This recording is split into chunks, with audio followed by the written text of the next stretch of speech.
মৰমৰ ছাত্ৰ-ছাত্ৰীসকল, তোমালোকক পুনৰবাৰ বুক কণ্টেইনলৈ স্বাগতম জনাইছোঁ। আজি তোমালোকৰ বাবে লৈ আহিছোঁ ৬ষ্ঠ শ্ৰেণীৰ সমাজ বিচিত্ৰা কিতাপখনৰ প্ৰথমটি পাঠ। এই পাঠটিৰ নাম হৈছে আমাৰ পৃথিৱী। আজি আমি এই পাঠটোত থকা সমূহ প্ৰশ্ন উত্তৰ আলোচনা কৰিম। তোমালোকে মন দি চাবা।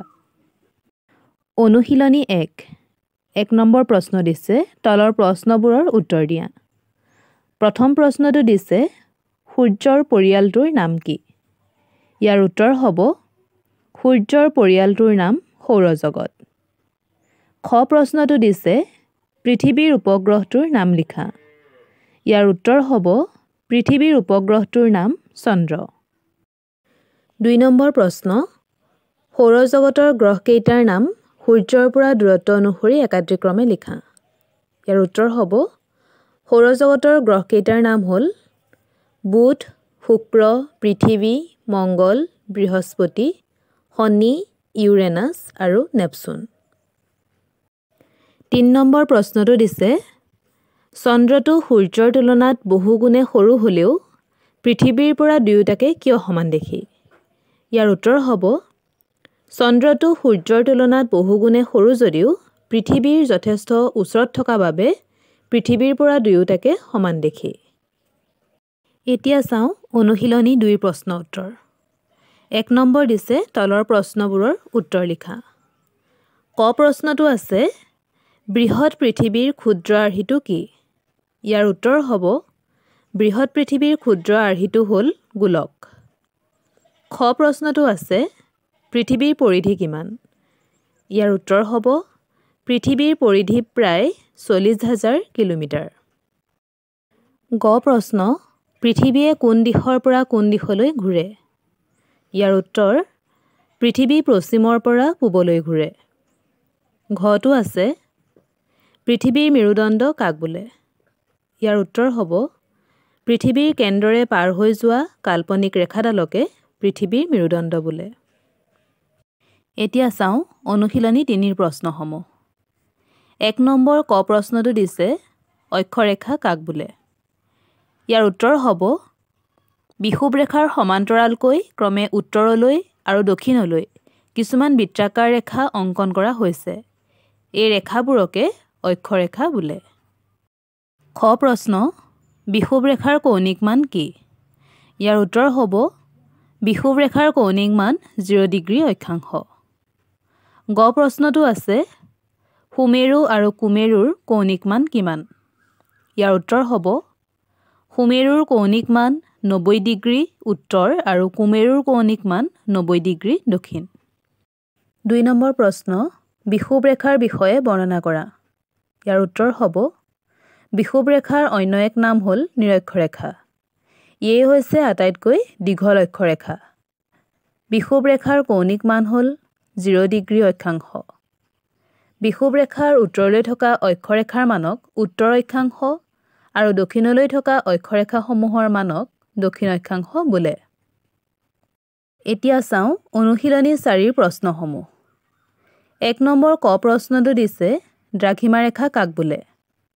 ইয়াৰ উত্তৰ হ'ব, উত্তৰ মেৰুৰ পৰা দক্ষিণ মেৰুলৈকে অংকন কৰা কাল্পনিক অৰ্ধবৃত্তৰ ৰেখাবোৰকে দ্ৰাঘিমা ৰেখা বোলে।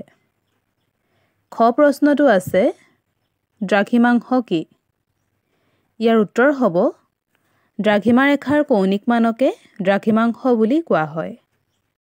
গ প্ৰশ্নটো আছে, পৃথিৱীৰ পূব আৰু পশ্চিম এই দুয়ো দিশে মুঠ কিমানডাল দ্ৰাঘিমা ৰেখা কল্পনা কৰা হৈছে? ইয়াৰ উত্তৰ হ'ব, পূব আৰু পশ্চিম দুয়ো দিশে মুঠ ৩৬০ডাল দ্ৰাঘিমা ৰেখা কল্পনা কৰা হৈছে। ঘ প্ৰশ্নটো আছে, মুখ্য দ্ৰাঘিমা ৰেখা কাক বোলে? ইয়াৰ উত্তৰ হ'ব, পূৰ্ণ বৃত্তাকাৰ দ্ৰাঘিমা ৰেখাডালকে মুখ্য দ্ৰাঘিমা ৰেখা বোলা হয়।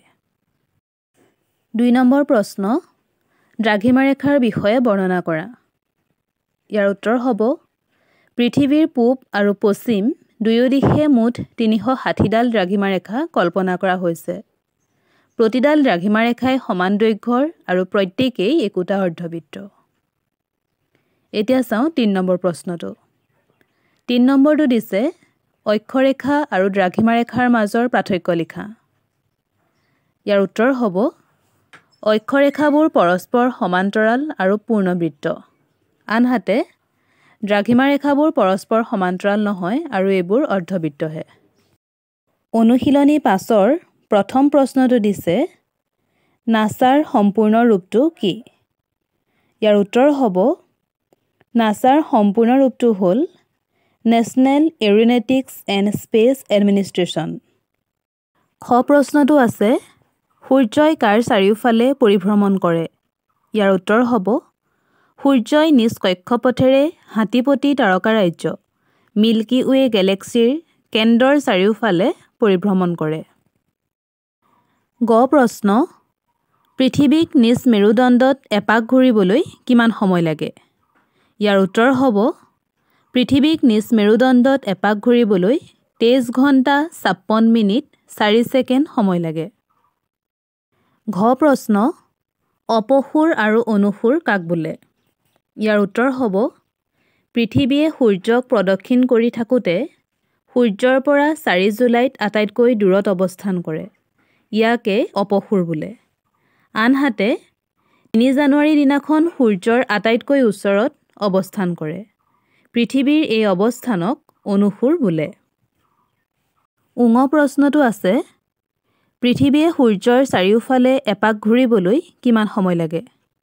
ইয়াৰ উত্তৰ হ'ব পৃথিৱীয়ে সূৰ্যৰ চাৰিওফালে এপাক ঘূৰিবলৈ 12 মাহ অৰ্থাৎ 365 দিন 5 ঘণ্টা 56 মিনিট 16 ছেকেণ্ড সময় লাগে। 2 নম্বৰ প্ৰশ্নটো আছে আহ্নিক গতি কাক বোলে? ইয়াৰ দুটা ফলাফল লিখা।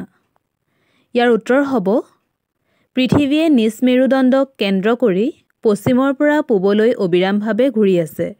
ইয়েই হৈছে পৃথিৱীৰ আহ্নিক গতি। দুটা ফলাফল হ'ল ক আহ্নিক গতিৰ ফলত দিন আৰু ৰাতি হয় আৰু শক্তিশালী বতাহৰ সৃষ্টি হয়। 3 নম্বৰ প্ৰশ্নটো আছে বাৰ্ষিক গতি কাক বোলে? ইয়াৰ দুটা ফলাফল লিখা। ইয়াৰ উত্তৰ হ'ব পৃথিৱীয়ে নিজে ঘূৰি ঘূৰি সূৰ্যৰ চাৰিওফালে এপাক ঘূৰোঁতে এবছৰ সময় লাগে। ইয়াকে পৃথিৱীৰ বাৰ্ষিক গতি বোলে।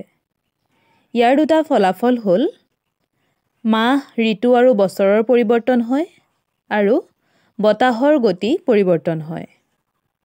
4 নম্বৰ প্ৰশ্নটো আছে পৃথিৱীৰ দুটা ভিন্ন অঞ্চলত কিয় একে সময়তে দিন ৰাতি নহয়? ইয়াৰ উত্তৰ হ'ব আহ্নিক গতিৰ ফলত দিন আৰু ৰাতি হয়।